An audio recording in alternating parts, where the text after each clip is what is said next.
Growing on YouTube is pretty easy, actually.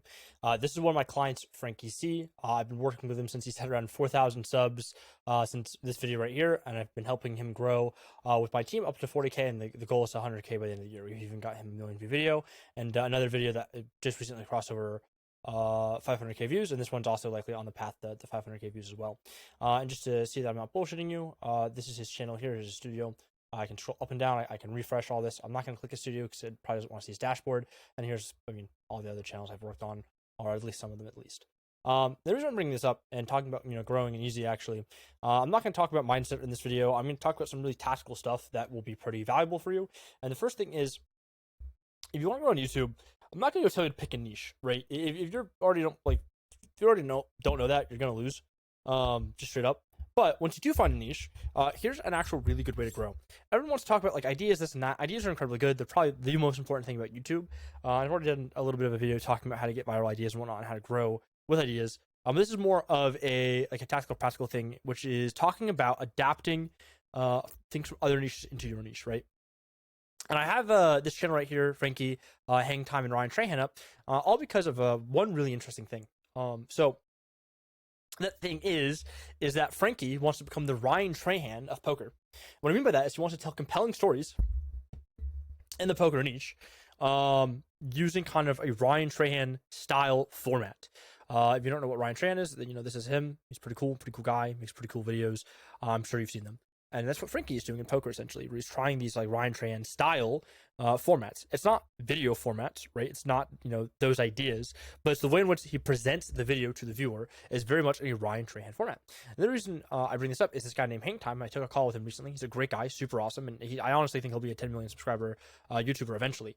And that's because he has the same thing. His format in the actual video is a lot like Ryan Trahan. What I'm telling you to do is find your niche, figure out who you are, and then figure out what you like. There's a concept of stealing an artist where, basically everyone does it on YouTube, where they take other people's ideas and they kind of twist them, which is awesome. But I want you to look deeper than that, outside of ideas, thumbnails, and things like that, and actual like core essence of videos. And, I'll use a term which is pretty nebulous, but sauce, right? It's a term I use a lot internally with my team, my friends, and it's pretty untangible. There's no like definition of sauce. You either like know what it is or don't. Ryan Trahan has a lot of sauce. Frankie emulates that. And, he whips up his own sauce in his own style, but it's very much reminiscent of a Ryan Trahan. Hang Time does a lot of similar things when it comes to, like, interacting with people in his videos, when it comes to, like, very comedic timings. And a lot of people are starting to do this, where they emulate the sauce of other people, or they present themselves with new sauce, if you will, that are an amalgamation or an aggregate of other people's kind of ideas, and they steal like an artist in a very interesting way, not so much the idea, the title, the thumbnail, but the actual core concept of YouTube, the vibes that you get from watching it. I'm sure you've listened to certain songs, certain musicians where it's like, oh, this is awesome.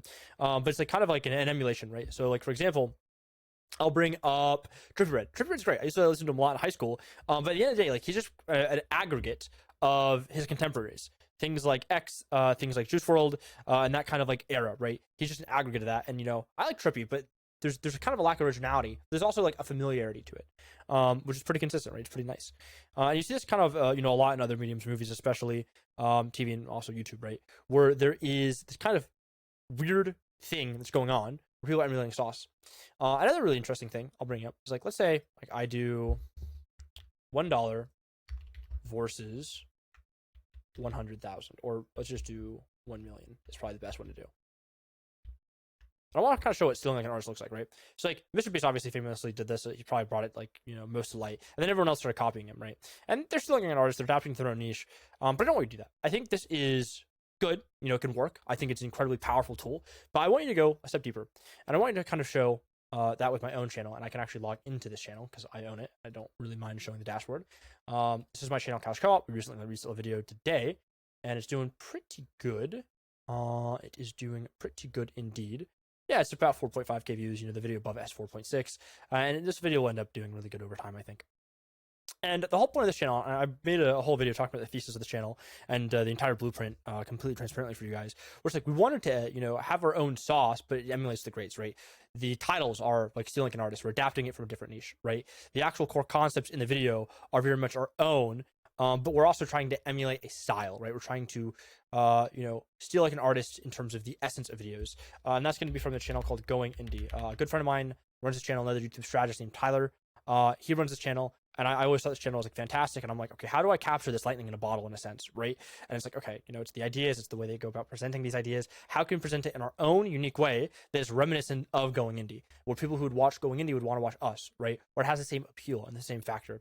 And the thing for a lot of YouTubers is like, you don't need great ideas. Even though I do think ideas, titles, and thumbnails are roughly 80% of the success of a video, those are only like the surface level things to get people in the video. What I want you to do is I want you to go deeper, and I want you to try to emulate the actual essence, the soul of the video in some cases, or adapt it, right? Casey Neistat is a great example of someone who almost has like, a style that you can't copy. You probably actually could.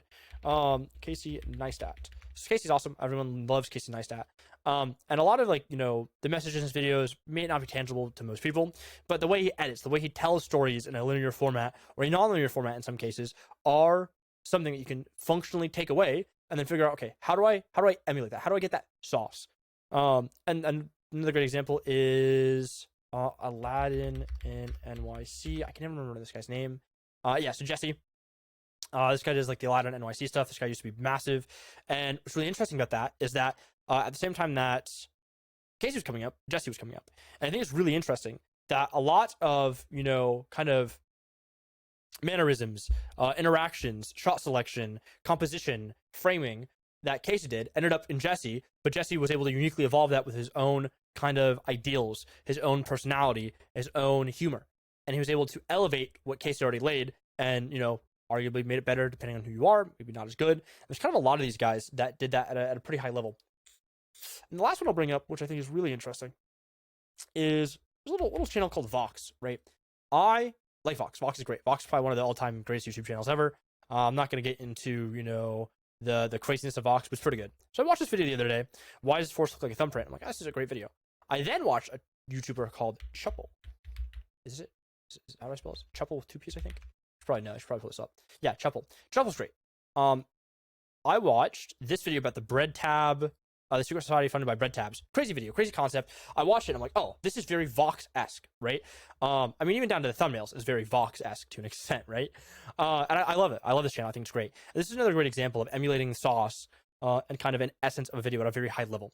And the reason I'm telling you all this, and I'm kind of bringing the point home and I'm hammering it home, is that essentially, if you want to grow on YouTube and grow easily on YouTube, it's not about idea selection. It's not about thumbnails. It's not about editing. It's not about personality. It's about the feeling that a viewer comes away with the video. And if you can have an undeniable proof that you're good and the content you make is good, and you can then translate through an actual video to a viewer, they can come away being satisfied with that video, that is fantastic. That is what you want to focus on. And the best way to do that is, in a sense, feeling like an artist and emulating the sauce of other people. And then I guess the last one I can do is William Brown and Charlie Morgan. Charlie Morgan. These guys have like very, very strong communities and viewer bases, even for small channels that funnel to their offer. But the thing that I think is interesting about them is that they're kind of emulating each other and like progressively getting better. Where it's like all these like kind of very authentic like whiteboard stuff. It's really awesome. Some really good videos here. And then if I go here to William, it's the same thing, right? It's just kind of in a different like coat of paint. Yeah, Charlie's bigger in terms of subs and views. But William's not far behind in any sense. And, that's generally because, it's not necessarily an imitation game, if you will. But there is kind of a transmutation of the core essence of a video. And if you're able to do that, you can grow fast, right? You can definitely find gaps in the market, which is great. You can find niches that are unsaturated, which is good. You can find winning thumbnail formats, which is fantastic.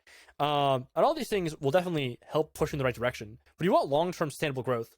What you really kind of want is a deep understanding of your viewer, where your viewer likes to watch, giving them that content, and then also formatting your current content, if you're a new YouTuber especially, around people that you like, right? And I think influences is really good.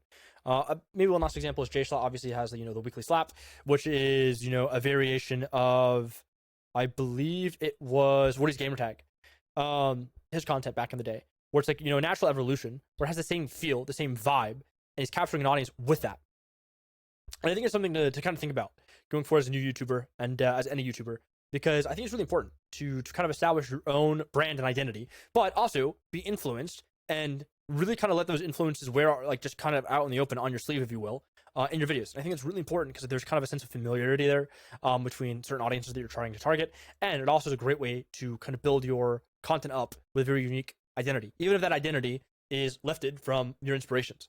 So yeah, I mean, it's a really easy way to grow fast on YouTube. I can talk about like the technical, things about the algorithm. I can talk about, exploiting viewer profiles all day long. I can talk about, hacks that, most of my friends probably won't want me to reveal to the public, and I'll probably will in the next few videos. But yeah, I mean, this is just a really good way to grow fast. I know it sounds like a nonsensical, and it is pretty circular, what I've been saying, but it really is that easy. And anyone telling you otherwise is lying to you and trying to sell you something. And I have nothing to sell you. Don't have any reason to lie to you. Just kind of sharing my kind of experience on YouTube and what I deem to be the best. And this is something that I think is never really discussed about, which is like kind of the essence of videos and the very non-tangible aspect of, the artistic process of YouTube, because YouTube is both art and science. It's the perfect intersection of art and science, where there's a science of YouTube and there's art of content. And I think if you understand the art of content, you can actually even perhaps get a leg up over the people who understand the science of content, because we make something so unique and individual that it just stands out. So I don't know if this was helpful. I don't know if this was long-winded. But yeah, this is what I do on my own channel, Couch Co-op. This is what I do for my client Frankie. This is what Hang Time is currently doing. And he's even evolving past that now, which is great, where they wear their influences very heavily on their sleeve. The audience really likes that, where it's something that hasn't been done before in their niche, which is actually probably a pretty crucial thing. Is if you're a brand new niche or you're starting out, just kind of like, make what you want that's been influenced by you, and you'll win 100% of the time. Right? So no one was doing the style of content in poker. Frankie Starr is doing this content in poker. No one was doing the Ryan Trahan style content IRL in their own lane. Everyone was just kind of copying one-to-one, which will never work. And then Hang Time figured out a way to, create a new format, which is heavily influenced in terms of his mannerisms, his humor, his cadence, his shot selection by Ryan. And people love that. And it was a new idea format paired with that authenticity and that vibe, if you will, that essence, that sauce that people really loved. And now he's going to basically be able to scale his channel to 10 million subs in the next 10 years. And I don't even think that's like a hard bet. I even say in 5 years if I want to be a little bit risky with it. Frankie will hit 100,000 subscribers this year easily, and likely be a million subscriber YouTuber in 5 years as well. It's not hard, right? Like, yeah, I have like systems. Yeah, I've come up with like, some of these ideas: the title, the hook, the thumbnail, the macro, the micro strategy, the optimization on the back end, the curated viewer journeys with end screens and things like that, which is all super helpful. But what's even better is if you can just emulate sauce videos. This is the first step. Don't worry about your niche. Do not worry about the idea, the thumbnail, the title.